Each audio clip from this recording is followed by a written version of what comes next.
Hi everyone, and welcome back to the WordPress YouTube channel, your go-to for tips, tutorials, and updates. My name is Valerie, and in today's video, we'll discuss something every beginner should hear before hitting publish. Let's talk about the top 5 WordPress mistakes beginners still make in 2025 and how you can avoid them.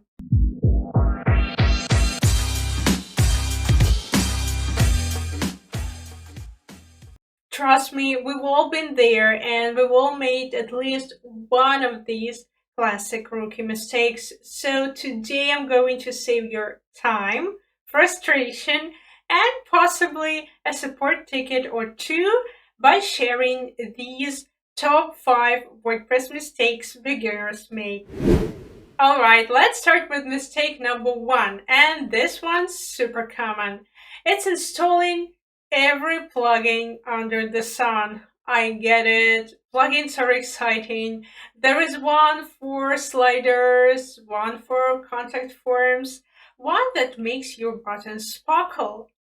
Okay, maybe not that one, but seriously, it's really tempting to just keep adding more and more. The problem is, too many plugins can slow down your site, cause conflicts, or even break things completely. So instead of grabbing every new tool you come across, try to be intentional. Stick with the essentials and make sure each plugin actually serves a purpose for your website. Use only well-reviewed, frequently updated plugins, and if possible, look for multifunctional plugins. For example, like Jetpack, that handle multiple tasks cleanly. Now, mistake number 2 is something people tend to ignore until it's too late, and it's skipping security and backups. If you're thinking, my site's too small, no one's going to hack me, think again. Hackers don't care how big or small your site is. They just look for easy targets. And if you're not making regular backups, a single issue can wipe everything out in seconds. To avoid this situation, use free plugins like Jetpack, Updraft Plus. Also, you should schedule automatic backups, and you should store backups offsite like Dropbox or Google Drive. Another part of this is keeping your plugins updated.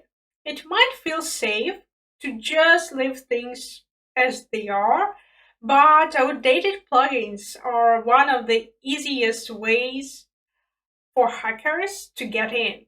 Updates often fix security holes and bugs, so it's important to stay on top of them. And if you're not sure how to do that, no worries. We have a video on our channel that shows you exactly how to update your WordPress plugins the right way. It's quick, it's simple, and it's one of the easiest things you can do to protect your site. So, set up basic security, create a unique username, use a strong password, and make backups regularly. It'll save you a ton of stress down the road. Moving on to mistake number 3, and this is overlooking mobile optimization.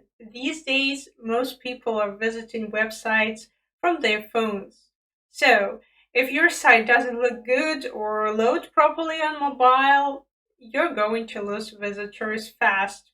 Sometimes we focus so much on how things look on our desktop that we forget to check how it all plays out on a phone screen. Make sure your theme is responsive, your text is readable, and your buttons are easy to tap. Just take a minute to test your site on your own phone. It makes a big difference. Mistake number 4, and I know a lot of us are guilty of this, is ignoring SEO basics. Now, I'm not saying you have to be an SEO expert from day one, but there are a few simple things you can do to help your site show up in search results. So, for example, default URLs look unprofessional and hurt SEO. To avoid consequences, go to Settings, Permalinks, choose Post Name before you publish too much content. And also make sure to write clear page titles, add meta descriptions, and use keywords that match what people are actually searching for. We recommend installing a lightweight SEO plugin like Yoast SEO to help you with that. A little effort here goes a long way, and it's a way easier to do it from the beginning than go back and fix it all later. And last but not least, mistake number 5, choosing inadequate hosting. This can really slow you down, literally. Some hosting might sound like a good deal, especially when you're starting out, but if your site is constantly crashing or loading slowly, people won't stick around. Moreover, some low quality hosts don't offer good support or features that make managing your site easier. So it's worth doing a bit of research and choosing a hosting provider that's reliable, fast, and beginner friendly. On the screen, you'll see a few hosting providers we recommend. Each one offers hosting that's made specially for WordPress. That means you won't have to worry about compatibility issues. They take care of all the technical side, like automatic WordPress installs and updates. Moreover, you'll get a handy dashboard where you can manage your site with all the important tools in one place. So there you have it, 5 of the most common WordPress mistakes beginners make and how you can steer clear of them. If you found this video helpful, don't forget to like, subscribe, and let us know in the comments if there is a mistake you've made and what you learned from it. So see you next time.